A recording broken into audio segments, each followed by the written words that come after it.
warahmatullahi wabarakatuh. Perkenalkan, nama saya Radita Riasistianti dengan NIM 191430081. Saya adalah mahasiswi dari jurusan Asuransi Syariah kelas C semester 4. Video ini saya buat untuk memenuhi tugas ujian akhir semester pada mata kuliah Komunikasi Bisnis yang diampu oleh dosen Ibu Herlina Pratiwi. Pada kesempatan kali ini, saya akan memaparkan materi tentang pembuatan laporan bisnis, proposal bisnis, dan rilis berita. Oke, langsung saja kita simak video pembahasannya di video selanjutnya. Baik, kita langsung saja pada pembahasan yang pertama, yaitu tentang laporan bisnis dan proposal bisnis. Apa itu laporan dan proposal bisnis? Laporan bisnis merupakan suatu pesan yang bersifat objektif, tersusun secara sistematis, dan digunakan untuk menyampaikan informasi dari suatu organisasi ke organisasi lain dalam rangka mengambil keputusan. Sedangkan proposal bisnis adalah suatu dokumen tertulis mengenai proyek bisnis yang dibuat oleh sekelompok organisasi atau individu untuk menarik para investor agar melakukan investasi dalam bisnis.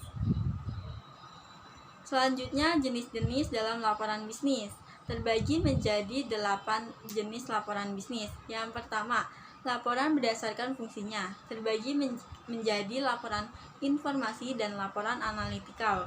Yang kedua, laporan berdasarkan formalitasnya terbagi menjadi laporan formal dan laporan informal. Yang ketiga, laporan berdasarkan frekuensinya terbagi menjadi laporan berkala dan laporan khusus. Laporan berdasarkan subjeknya, yaitu suatu laporan dapat dibedakan berdasarkan departemen tempat laporan tersebut diperoleh. Selanjutnya yang kelima, laporan berdasarkan keasliannya terbagi dalam laporan otoritas, laporan sukarela, laporan swasta, dan laporan publik. Yang keenam, laporan berdasarkan penampilannya terbagi menjadi laporan memorandum, laporan surat, dan laporan dalam bentuk cetakan. Selanjutnya yang ketujuh, laporan berdasarkan proyek.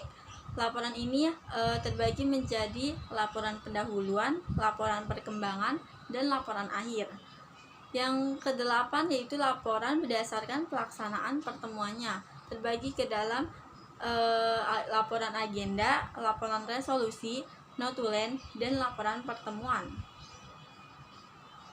Selanjutnya yaitu perencanaan dalam penulisan laporan dan proposal bisnis. Yang pertama-tama hal yang harus kita lakukan adalah menentukan masalah, tujuan, dan ruang lingkup. Yang kedua yaitu menentukan siapa penerimanya. Yang ketiga, menentukan ide atau gagasan. Yang keempat, mengumpulkan data-data yang valid. Yang kelima, menganalisis dan menafsirkan data yang telah diperoleh. Selanjutnya yang keenam, kita harus mengelompokkan data dan mempersiapkan outline akhir. Selanjutnya yaitu bagian-bagian pokok dalam laporan bisnis. Dalam laporan bisnis terdapat 3 bagian pokok. Yang pertama yaitu pendahuluan. Dalam hal ini ada beberapa hal yang perlu dipertimbangkan, yaitu meliputi latar belakang masalah, tujuan dan ruang lingkup, metodologi, dan sumber yang digunakan untuk memperoleh data atau informasi tersebut. Yang kedua yaitu tubuh dan isi, atau disebut juga dengan body text. Dalam bagian ini berisi mengenai hal-hal yang penting yang diuraikan secara rinci sesuai fakta dan data yang diperoleh. Hal yang tidak sesuai dengan laporan tidak perlu ditulis. Pada bagian ketiga ini yaitu penutup. Pada bagian akhir laporan bisnis yaitu mencakup mengenai rangkuman, kesimpulan, serta saran dan kritik.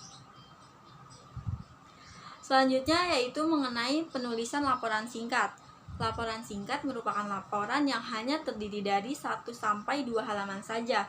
Laporan singkat lebih menekankan pada body text, yaitu suatu laporan yang mencakup pembuka, hasil temuan, pembahasan, dan penutup. Laporan singkat dalam dunia bisnis jarang dilengkapi dengan preliminary parts seperti halaman judul, surat pengantar, daftar isi, dan rangkuman atau abstrak. Selanjutnya yaitu tentang perbedaan laporan panjang dan laporan pendek. laporan panjang atau disebut juga dengan laporan formal atau long report. Sedangkan laporan pendek disebut juga dengan laporan non formal atau short report. Ada beberapa hal perbedaan dari kedua laporan ini. Di antaranya itu yang pertama, laporan panjang memiliki jumlah halaman lebih banyak daripada laporan pendek, biasanya lebih dari 10 halaman. Sedangkan pada laporan pendek hanya terdiri dari 1 sampai 5 halaman saja. Perbedaan yang kedua yaitu tentang isi dari laporan tersebut. Isi dari laporan panjang mencakup masalah-masalah yang kompleks dan lengkap, sedangkan pada laporan pendek lebih berisikan poin-poin penting di dalam bisnis. Selanjutnya, perbedaan sifat pada kedua laporan ini. Laporan panjang ini lebih bersifat manuskrip, sedangkan pada laporan pendek bersifat memorandum atau notulen. Selanjutnya, pada laporan panjang ini terdapat 3 bagian penting, yaitu body text, prefatory part, dan supplemental part. Sedangkan pada laporan pendek hanya mencakup body text. Namun beberapa laporan mencakup judul halaman, pengiriman, catatan akhir, dan lampiran. Contoh dari laporan panjang ini seperti contoh laporan akhir tahun, sedangkan pada laporan pendek ini contohnya seperti laporan harian. Selanjutnya yaitu membuat proposal panjang dan pendek.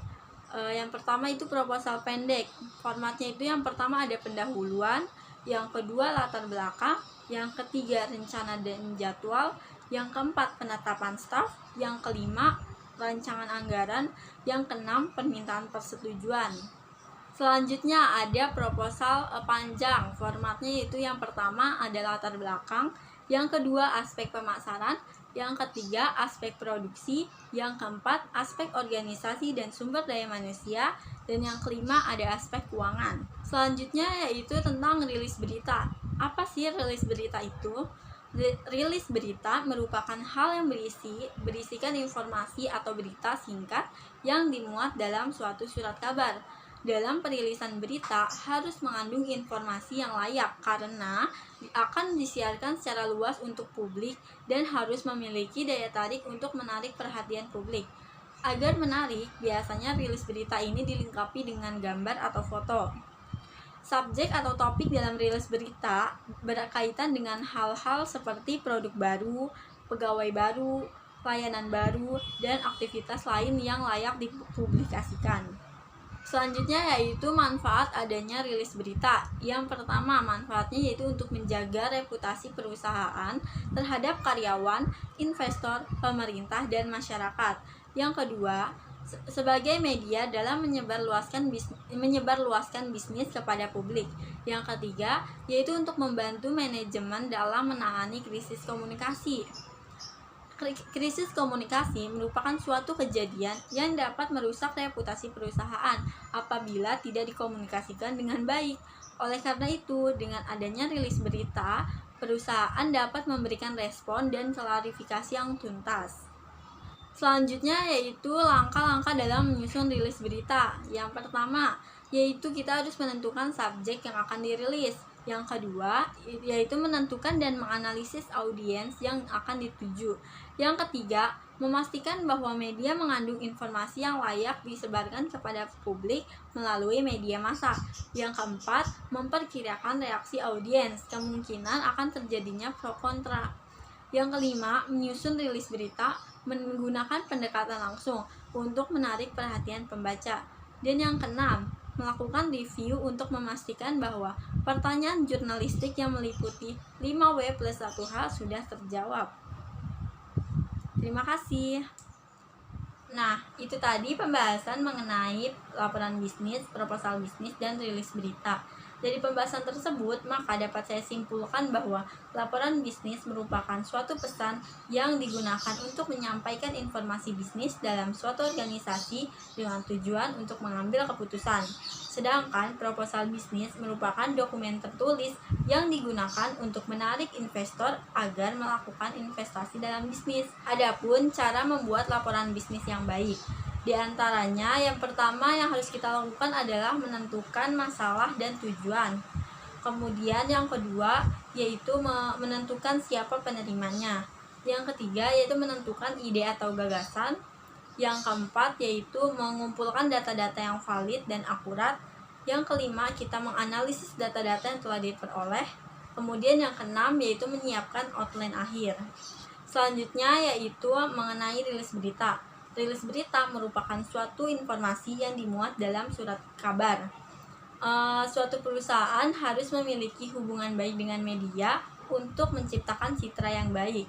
Karena dengan adanya rilis berita, suatu bisnis itu dapat cepat tersebar luas kepada masyarakat publik. Selain itu, dengan adanya rilis berita juga, suatu perusahaan dapat menangani apabila terjadi krisis komunikasi. Apabila terjadi krisis komunikasi, suatu perusahaan ini bisa langsung melakukan respon dan klarifikasi yang tuntas melalui rilis berita. Dengan demikian, opini yang berkembang di masyarakat tidak semakin menyebar luas, sehingga perusahaan bisa mengembalikan reputasinya yang baik melalui perilisan berita ini. Sekian materi yang dapat saya sampaikan mengenai pembuatan laporan bisnis, proposal bisnis, dan rilis berita. Kurang lebihnya mohon maaf. Saya akhiri, wabillahi taufiq wal hidayah. Wassalamualaikum warahmatullahi wabarakatuh.